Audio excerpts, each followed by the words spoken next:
Apakah kamu pernah membaca cerpen? Menulis cerpen? Saya suka sekali membaca cerpen karena selain ceritanya pendek, konfliknya juga tidak rumit. Cerpen adalah salah satu karya sastra yang memusatkan diri pada satu tokoh dalam satu situasi atau peristiwa. Cerpen memiliki ciri-ciri yang menjadi pembeda dengan karya sastra lain. Ukuran panjang pendek cerita relatif, tetapi umumnya jumlah kata dalam cerpen 500 sampai 5000 kata. Cerita dalam cerpen juga fiktif atau rekaan. Cerpen menceritakan satu peristiwa atau kejadian dalam satu waktu. Nasib tokoh dalam cerpen tidak berubah.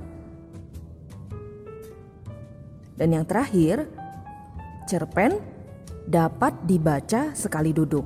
Ya terkadang kenyataannya bisa berbeda jika cerita yang disampaikan cukup berat untuk dipahami.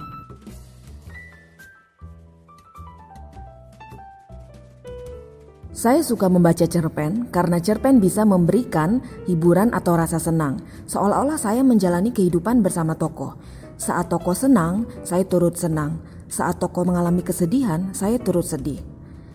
Dengan membaca cerpen, saya juga belajar tentang kehidupan yang lebih bijak dalam menghadapi beragam peristiwa yang mungkin terjadi pada saya. Lalu, mengapa cerpen memiliki manfaat yang begitu dalam?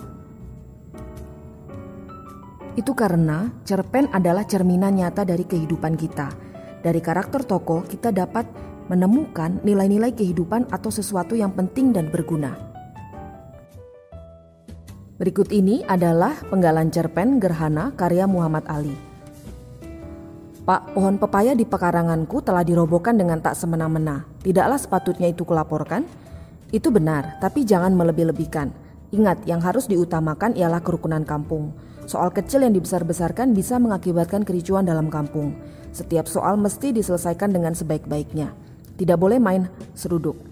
Masih ingatkah kau peristiwa Dula dan Midin tempo hari? Hanya karena soal 2 kilo beras, seorang kehilangan nyawa dan yang lain meringkuk di penjara. Penggalan cerpen ini mengungkapkan perlunya menjaga diri untuk tidak melebih-lebihkan persoalan sepele karena bisa berakibat fatal. Pernyataan inilah yang dianggap bernilai atau berharga berupa nilai moral dan juga berupa pesan atau amanat. Nilai-nilai kehidupan lain dalam cerpen selain nilai moral, ada juga nilai budaya, nilai agama, nilai sosial, dan juga nilai pendidikan. Terkadang tidak mudah merasakan kehadiran pesan-pesan atau nilai-nilai itu dalam cerpen. Oleh karena itu, kita perlu benar-benar menghayati cerita yang akan kita baca. Teks itu ibarat rumah. Ada unsur-unsur yang membangunnya.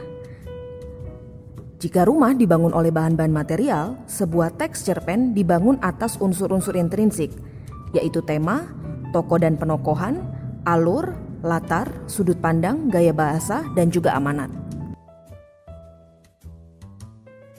Yang pertama adalah tema. Tema dalam cerpen adalah pokok persoalan yang hendak disampaikan pengarang melalui jalinan cerita. Karena tema jarang ditulis secara tersurat, kita harus terlebih dahulu mengenali peristiwa dalam cerpen. Yang kedua adalah tokoh dan penokohan. Tokoh menunjuk pada pelaku cerita atau orangnya, sedangkan penokohan adalah cara pengarang menggambarkan dan mengembangkan karakter tokoh-tokoh. Pengarang memiliki banyak cara untuk menggambarkan watak tokoh. Pertama secara langsung atau analitik, yang artinya pengarang menceritakan atau menjelaskan secara rinci watak tokoh-tokohnya dalam cerpen.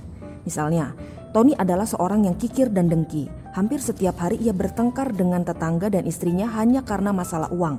Ia mudah sekali marah. Cara kedua adalah secara dramatik. Pengarang tidak secara langsung menggambarkan watak tokoh, tetapi dengan cara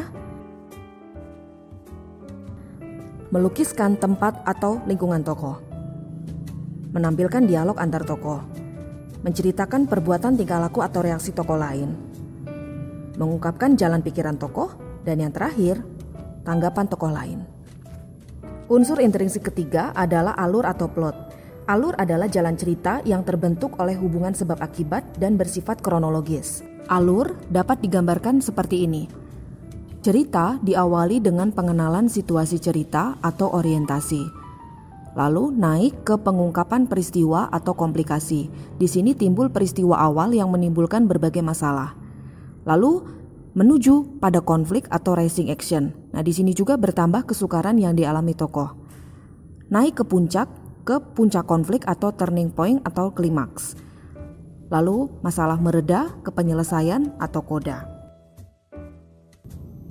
Unsur keempat adalah latar atau setting, yang berupa penggambaran suasana, tempat, dan waktu. Untuk dapat melukiskan latar yang tepat, pengarang harus memiliki pengetahuan tentang keadaan yang akan digambarkan melalui pengamatan langsung atau bacaan lain. Unsur kelima adalah sudut pandang, yang adalah posisi pengarang dalam cerita. Apakah pengarang terlibat langsung dalam cerita atau hanya sebagai pengamat? Ketika pengarang terlibat langsung dalam cerita, menjadi tokoh utama yang berarti menceritakan dirinya sendiri dan menggunakan kata ganti aku dan saya dan kami dalam cerita, maka posisi ini disebut sudut pandang orang pertama, pelaku utama. Ketika pengarang terlibat langsung dalam cerita tetapi tidak menjadi tokoh utama, tetapi menceritakan tokoh lain yang menjadi tokoh utama, maka posisi ini disebut sudut pandang orang pertama, pelaku sampingan. Lalu ketika pengarang hanya sebagai pengamat yang berada di luar cerita, pengarang menceritakan orang lain dalam segala hal, baik lahir maupun batin, menggunakan kata ganti dia, ia, atau nama orang, maka posisi ini disebut sudut pandang orang ketiga serba tahu. Unsur intrinsik keenam adalah gaya bahasa, yang artinya cara khas pengarang menyampaikan cerita. Dalam cerita, bahasa berfungsi menciptakan suasana yang berterus terang, simpatik, menjengkelkan atau romantis, dan bahasa juga digunakan untuk menandai karakter tokoh. Unsur intrinsik ketujuh adalah amanat, yaitu pesan pengarang kepada pembaca yang biasanya disampaikan secara tersirat atau tersembunyi di balik peristiwa-peristiwa dalam cerita.